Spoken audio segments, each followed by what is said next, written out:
So I got a surprise this morning. Early this morning, somebody knocked on my cabin door up here at Moon Lake, and I opened the door, and it was Salvador. All right, it's the man. Salvador, man, you got to give me a story up here at Moon Lake. So with that said, Salvador, tell me one of. And Salvador came all the way from Apache Junction to come to this gathering here at Moon Lake, which is now down at Altamont. But Salvador, give me one of your Apache Junction's Lost Dutchman treasure stories from Apache Junction all the way here at Moon Lake. All right. Well, I'm gonna tell you a story about with tied in with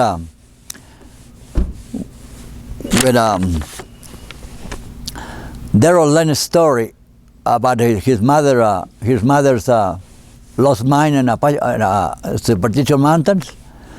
When I went in 1982, when I went past Tortilla Flats, I went up the mountain and I found a cave.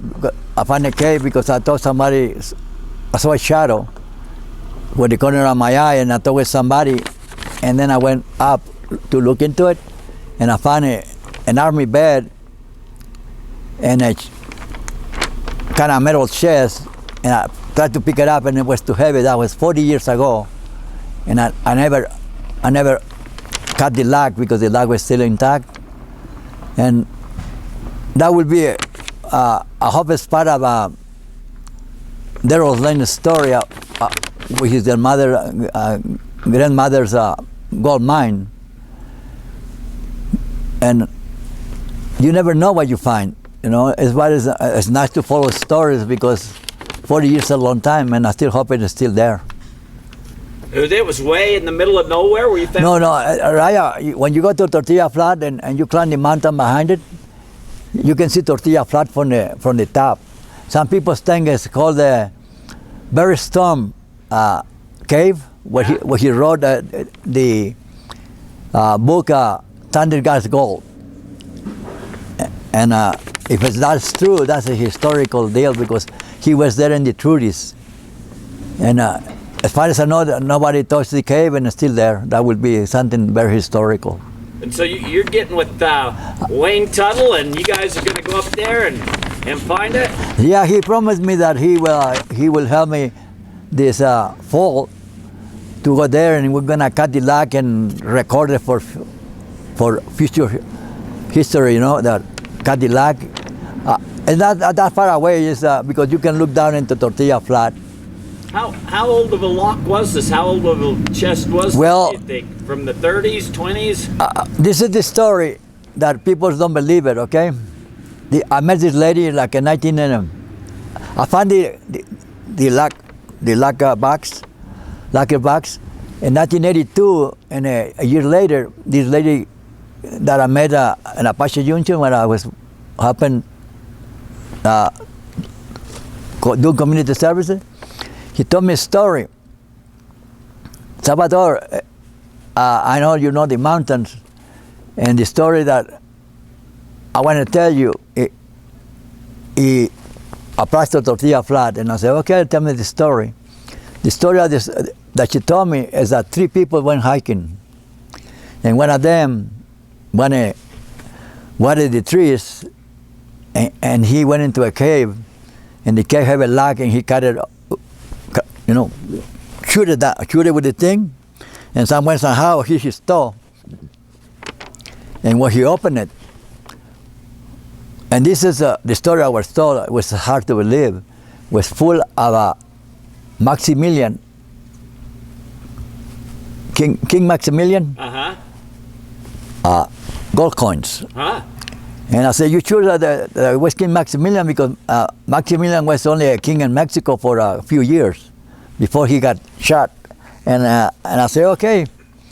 She said, I believe it because I got a pair of heavy scissors, and I cut it. And it was solid gold all the way through. It was pure gold, huh? Pure gold. And I said, do you have an idea what it was at? I said, the closest thing that I got is that was not too far from Tortilla Flats. And at least are 2 caves. One is Barry Stone Cave in one hand, and the other cave with the Maximilian coins. Yeah. And there's another option of somebody who claimed that he was taken by an Indian to buy tortilla flats too, and it was coins, gold coins, but he don't mention Maximilian dollars coins, and this guy swear that some place in the same area. Now we're talking about 3 caves. Berrystone, what they call Berrystone Cave, the Maximilian gold coins cave, and a 3rd cave that was shown by an Indian. And he said, look, we don't worry about money. We got money. And he showed it was full of coins.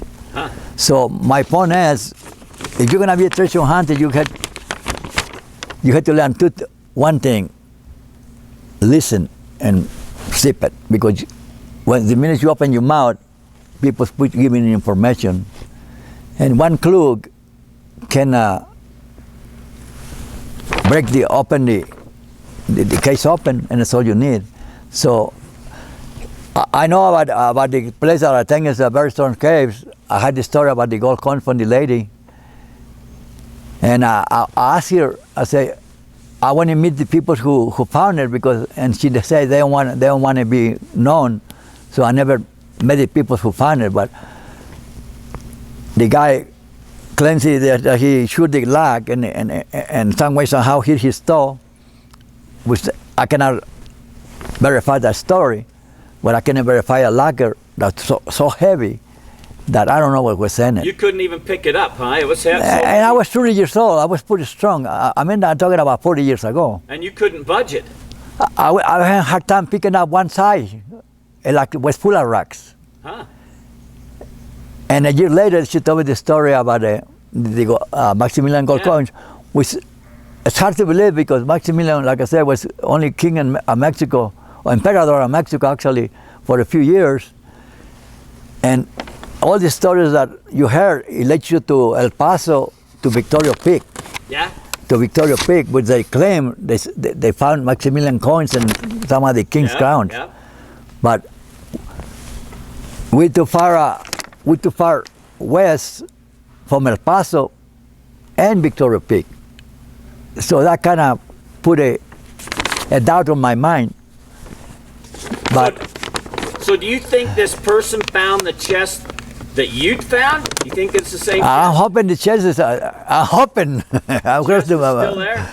I'm hoping the chest is there after 40 years, but I never cut it down because I figured that one day I want to video record it. So because I get tired of people telling me, you know, you got 10,001 stories. I said, yeah, but just remember one thing: all true stories that I want to pass down. You know. Yeah. I turned 70 this year, and I'm feeling it. I don't know how many more years I'll be able to hike.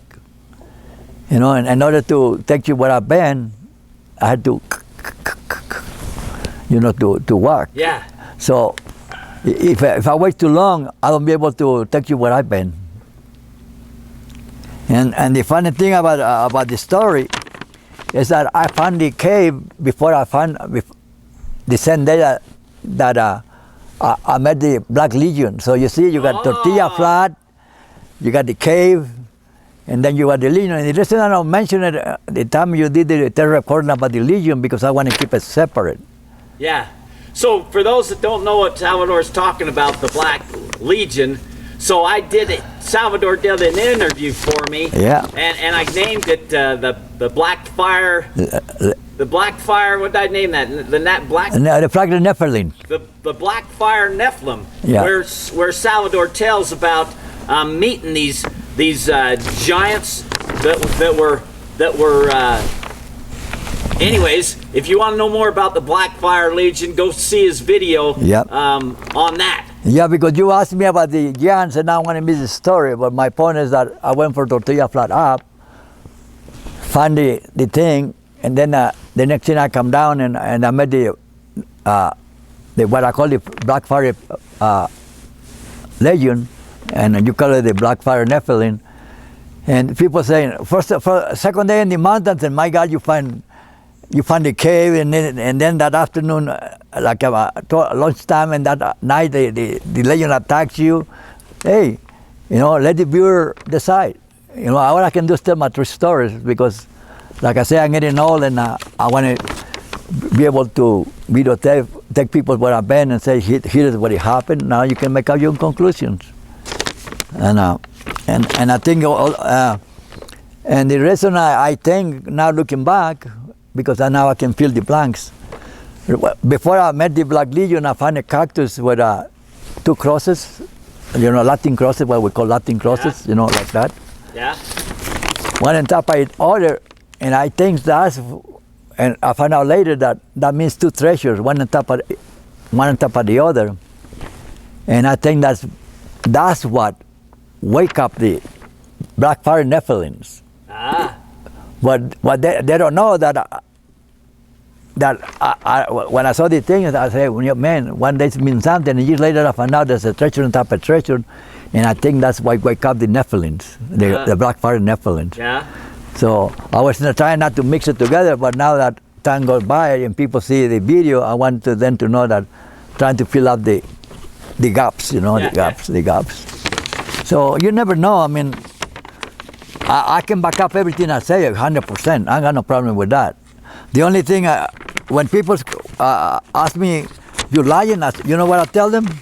I tell you what, then you think I'm lying, I'll make you a deal. And then they want to say, "What kind of deal?" I say, "Well, you want to talk big? I can talk big too. You bring me 3 lie detector professionals, and if I pass the test, you pay for them. And if I don't pass the test, I'll pay for them." And all of a sudden, "Oh no!" I say, "You open your mouth now, show me." Yeah. You're gonna call me a liar.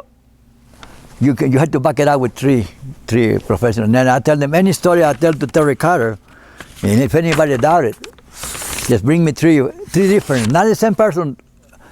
3 independent? 3 independents, and I don't care who they pick, and that's my deal. If I'm lying, I pay for them, but if I'm not lying, open your wallet. And with that said, that's a wrap. All right, baby. With that-